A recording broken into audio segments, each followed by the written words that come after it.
Hi everyone, I'm David Fisher, and this is Presidential Chronicles, the series of books and videos on American history as seen through the lives of the presidents of the United States. This episode is from the life of Harry Truman, and the focus is Weight of the World.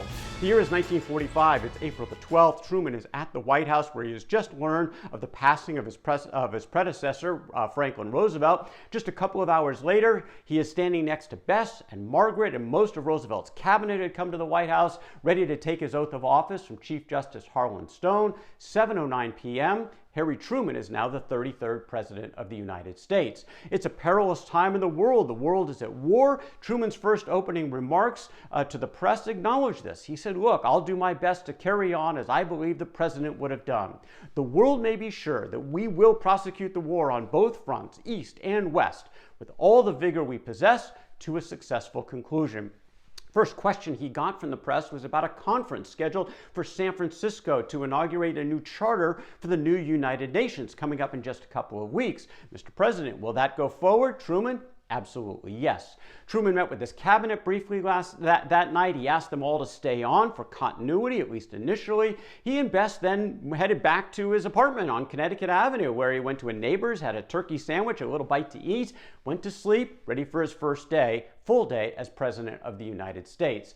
Well, for Truman, he had been Vice President for 82 days, but he had very little role with the Roosevelt administration. Again, not unusual for vice presidents in these days. He'd only met with Roosevelt a couple of times, so he really had a lot to learn to get up to speed as to what was going on. But from a policy standpoint, he and Roosevelt had always been very much aligned. He was a strong supporter of Roosevelt's New Deal and the domestic agenda, strong supporter of Roosevelt's approach to prosecuting the war. But the two men were very different, and a lot of this would be pretty immediate to people in the White House and around the area almost immediately. Roosevelt often worked on instinct, whereas Truman was much more about facts. He wanted to be studious. He wanted to learn information and then make decisions. In terms of decisions, Roosevelt would often meander to getting around to a decision in his own sweet way. Harry Truman often much more direct. He was there to make decisions. As he said, "I'm here to make decisions. Whether they prove right or wrong, I'm going to make them." This was very much a hallmark of the Truman administration. Roosevelt would often tell different groups of people different things to see how they might react. That's not Harry Truman's way. He would be much more direct. You heard something from Truman, you kind of knew what you were getting. Another element of this is, look, Roosevelt had a very different background. He had been wealthy his entire life, whereas Truman, he was frankly poor compared to everybody else. In fact, the poorest member of the United States Senate. So again, a different background from that standpoint.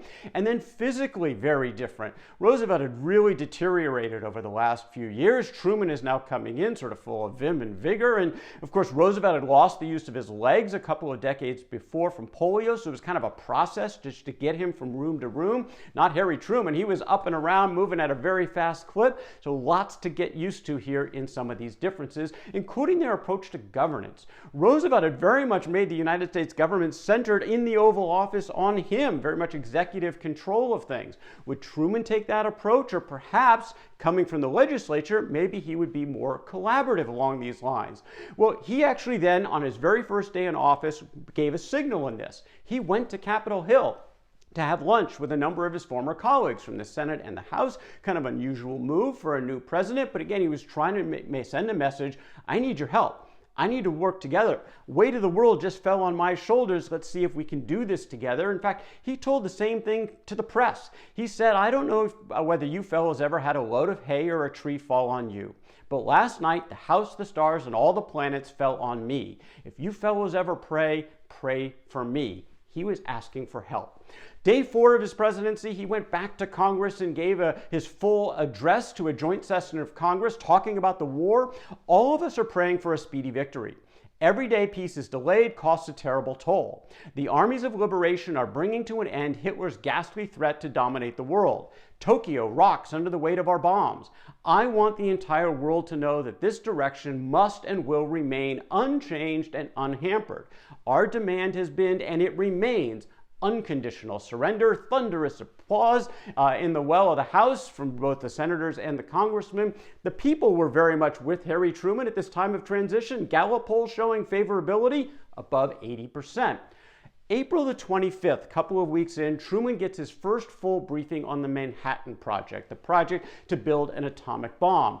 Secretary of War Henry Stimson comes in and gives a very detailed briefing, including the comment that within 4 months, we shall in all probability have completed the most terrible weapon ever known in human history, one bomb of which could destroy a whole city.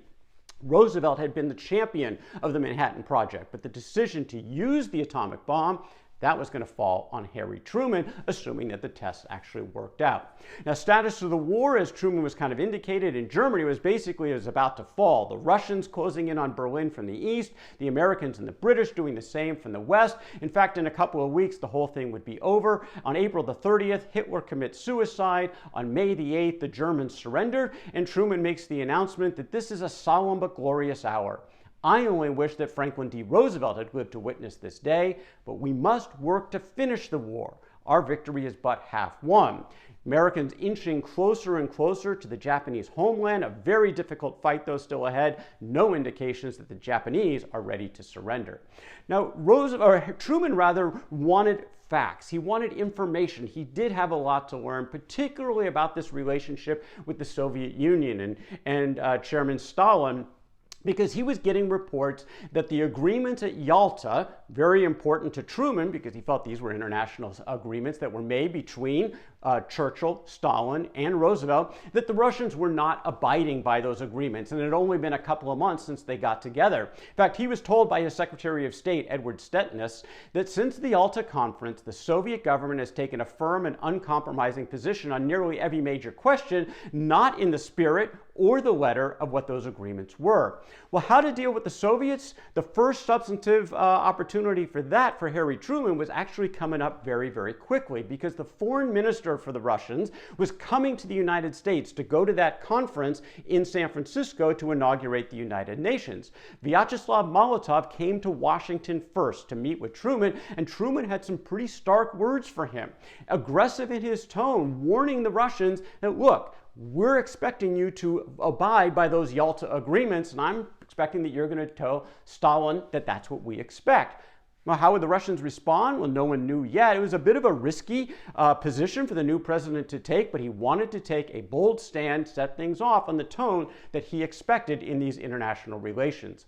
Now, Truman himself did not go to San Francisco for that UN conference. He had too much to do in Washington at the time, but he had a full delegation that was all ready to go, and he sent a message to those delegates as the host country to tell them how critical this was, not only for Roosevelt, but also for him. We still have a choice between the alternatives: continuation of international chaos or the establishment of a world organization for the enforcement of peace. If we do not want to die together in war, we must learn to live together in peace. We must build a new world, a far better world, one in which the eternal dignity of man is respected. The League of Nations had failed. That can't happen here. That's part of what Truman was saying. Now, he did go at the end of the conference in San Francisco a couple of months later, and he was pleased with what they came up with. He was committed to sending it to the United States Senate for a ratification vote. As everyone recalled, the United States did not ratify the League of Nations that had been negotiated by Woodrow Wilson. Truman said it's going to be different this time. He sent it to the Senate, and boy, was it. It was approved 89-2. The UN was gavelled to order later that year, October the 24th, in New York City.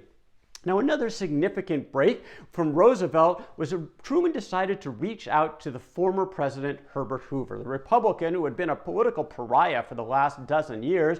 Roosevelt didn't like Hoover, and frankly, the Democrats made a lot of hay out of blaming Hoover for the Great Depression. It was good politics for the Democrats, and Hoover was kind of the poster child for all that had gone wrong. But Truman realized that Europe was in trouble, and Hoover was the world expert on food shortages. He had really saved millions of people in his efforts during World War I in the area of food. Again, Europe is facing starvation now in the wake of this war. What was everyone going to do? Well, Truman asked to see Hoover and see if he could possibly help. So Hoover got the call, came to the White House, and Truman asked him, would you go to Europe? Look into the situation, report back to me. Well, Hoover got very emotional. He actually excused himself from the meeting. When he came back, he accepted the assignment and he explained some of the emotions to Truman. He said, look, Mr. President, since 1932, no one has asked me to do a thing for my country. You are the first one. These two would actually have a remarkable collaboration and friendship for the rest of their lives. Pretty unlikely, but very much true. Other changes for Truman as he settled in. The fact is he didn't care much for Roosevelt's cabinet, the people in the cabinet. He said once they didn't know first base from breakfast, in a typical Truman-like statement.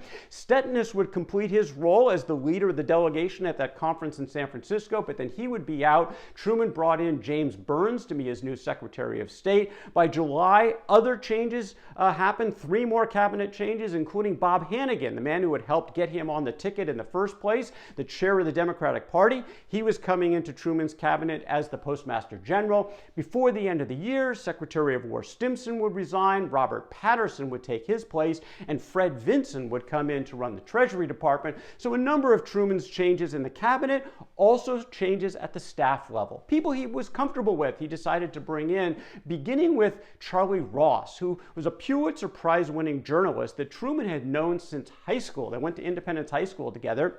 And he convinced him to come into the administration as his press secretary. He would become his closest confidant and friend, really, in the White House. Some of the other changes coming over from the Senate office, you got Matt Connelly, Harry Vaughn. They were coming into the to help Truman as well. It's all happening really fast. He's trying to get his sea legs. He's trying to be himself, study, learn about the job, make decisions, do the right thing. But again, a lot going on all at once.